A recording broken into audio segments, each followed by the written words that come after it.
For someone to say I was a top salesman to get me in the room, I'm quite disappointed, to be honest. You thought you were the top salesman? I know, you said that to me. I said you were a good salesman. This Syed fellow is like a parrot. He's like repeating exactly what I'm saying. Shut down. You don't think you should be in this room? I don't think I should be in this room, Sir Alan. You think it's a personal choice, this man? I think it's a personal choice, 100%. Why shouldn't I get rid of you? Because I have the potential to be the apprentice. Are you going to wind up any of my employees if you come and work for me? I will add value, and that is my only interest. Now, in doing business, if I upset someone with the right suggestions, I mean, all throughout the process, every time I've made a suggestion, I've been shut down. On the other hand here, we've got Syed. All I keep hearing you doing is blaming this fellow over here. And I've got a big problem with that, because I can't employ somebody who has personality clashes with people. I don't normally have personality clashes, Sir Alan. You're repeating again, you're like a parrot. You're repeating again exactly what I want to hear, aren't you? I've got a problem here. You two, off you go. I've got your card, Mark. What about you? You're being very quiet at the moment.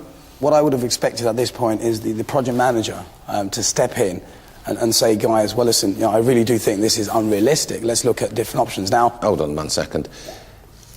Very, very simple, yes or no answer. Was you the one that was masterminding the production, for want of a better word, in the kitchen? Yes or no? Yes, Sir Alan. How many pizzas did you end up making? 9 pizzas, Sir Alan. 90. I heard you bought 100 chickens. Yes. 1 chicken per pizza, is that right? It was dictated to me by the chef. Dictated by who? By the chef. But the chef said buy 100 chickens? You sure? Sir Alan, no. I took down 100 as a quantity, and that was it. You know, like people, there's little chickens and big chickens. And I heard that they lumbered you. They were very big. You messed it up, didn't you? You messed it up. I've learned a lesson, Sir Alan, definitely. I'm bloody sure you've learnt a lesson. There's no question of that. It's a wonder why the lesson came so late, because from what I can understand, you've been in the restaurant business before, haven't you? I have. I've managed restaurants. So you managed under Marco Pier White or something, the Titanic. There's another bloody disaster you're in now. You think Syed should be fired, right? And Syed, what's your opinion about this? Sir Alan, I strongly disagree. Well, I didn't expect you to agree. Exactly. I'm a born fighter. I put in 150%. You're not a born manufacturer, that's for sure. You put me into any situation, I'll give you 150%. I put you in the kitchen, mate. I put you in the kitchen. I gave 150%. You know, I put you in the kitchen, and what did you do? You made 20% of what you were supposed to make. He's that much from going out the door. You're that much from going out the door. Sir. You tell me why you should stay here. Because I'm a fighter and I will fight. I'm not interested in bloody fighting. You tell me about this task. The three of them head towards the boardroom door, leaving Sir Alan looking seriously displeased.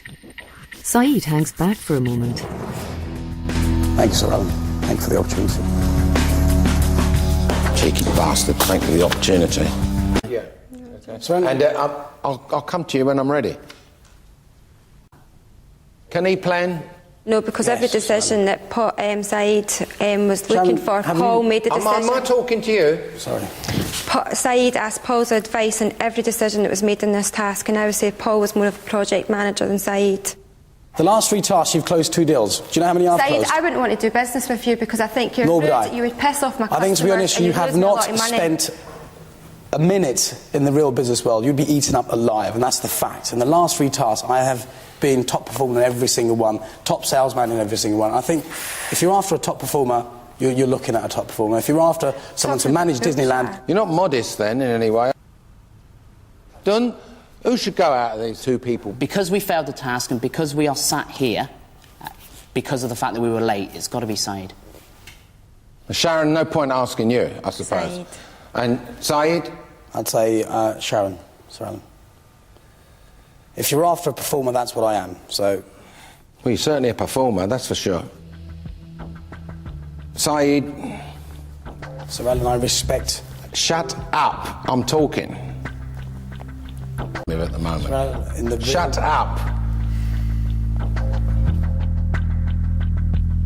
You turned up with the wrong set of keys, Syed, didn't you? Yes, basically, it was a misunderstanding between me and Dunn, okay? He said to me that there was a key. It's not his fault or... Not at all. It was a misunderstanding. Finish and yes, I turned up but then we rectified the situation because You had no we're all keys. You concentrating turned up to show a flat and you had no keys So, Alan, to get in. I kept the rapport Did going. you turn up to a flat with no keys to get in, yes or no? Wrong keys, yes. Before I left Syed that morning, I asked him... The wrong keys, 3 separate yes, I occasions, did. do you have the right keys? There's a... So you're not a detail man, are you? I make mistakes, yes, absolutely, and that was a mistake. It's an environment that Well, I've that's an been in improvement. before. That's an improvement for you. It's the first time in the past 9 weeks I've heard you say you make mistakes. Well, if I don't know the answer, I'm not going to blag it. It's as simple as that. I'm going to ask.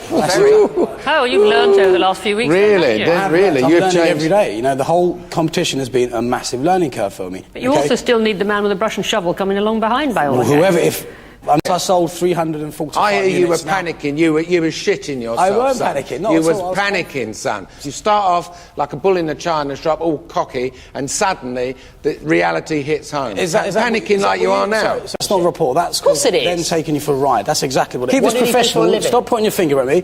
Keep this professional. The bottom line here is, mate, you couldn't close a barn door even if you tripped over it, okay? As simple as that. So... It's unbelievable, this geezer, honestly. Tell me one more time then. Why shouldn't I fire you? Why shouldn't you fire me? Because I need to be moulded, as with everybody else. But what I don't need to do is to have What are my your rough edges qualities? done first. Am I asking you, ventriloquist? I'm talking to him. He's always referring to me, Sir Alan, with all his answers. No, can you start again? You know, and then Syed, you're somebody who worries me a lot. Another word. I said, shut up. It worries me a lot. You're like a loose cannon. I don't need loose cannon in my organisations. I certainly won't get on with a bloke like you who keeps talking about how great he is and what he's done and what he's achieved. So, as far as I'm concerned, I'm struggling with a situation here, and I've come to a conclusion, and my conclusion is this, that Dun, I'm afraid to say that you had your chance, you didn't perform on this particular task, so Dun, you're fired. Thank you.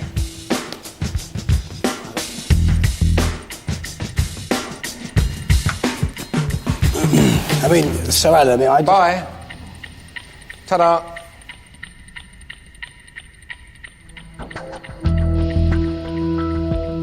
Do me a favour, will you? Kindly go out to the reception out there. I'm going to call you back in a little while.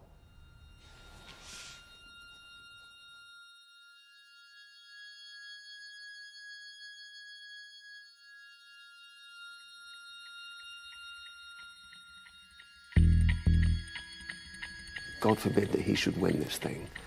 You'll have endless trouble. You know I like trouble, mate. I You don't want any more courtroom drama. You've got to hand it to him.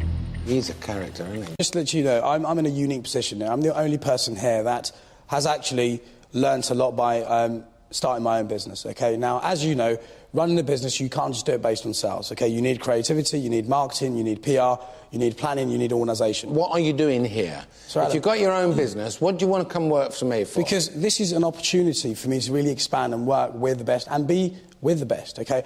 I've looked at your past, I've looked into it, not in a massive amount. I personally think that we've got a lot in common in regards to my sort of ethos. I mean, I learned everything the hard way. You know, I was chucked into the deep end. The way I recruit, the way I do business is old-fashioned, and that is you work hard, you play hard, you make money. That's where I'm coming from. So am I one-trick pony? So I don't know, and I've proved it. So you're still batting for this job? Absolutely. Absolutely. Listen, Syed, I've observed you on this task and over the past 10 weeks. I have said that there are some very good points that you have. I like the fact that you're very determined, that you want to, you know, you're never going to give up. Side of you that I'm not getting my head around is this kind of what I call grasshopper brain mentality of just jumping and flipping from one thing to the other. Then there's this kind of credibility issue. It's whether what you're actually saying is kind of like bears any resemblance with the facts. For example, we had a raffle where people had to write their names on the back of the tickets. The raffle was my idea, by the way. Yeah, so I'm sure it was your idea. I'm sure. But I'm also sorry to say, Syed, despite some flashes of genius, you're too much of a risk for me. Syed, you're fired.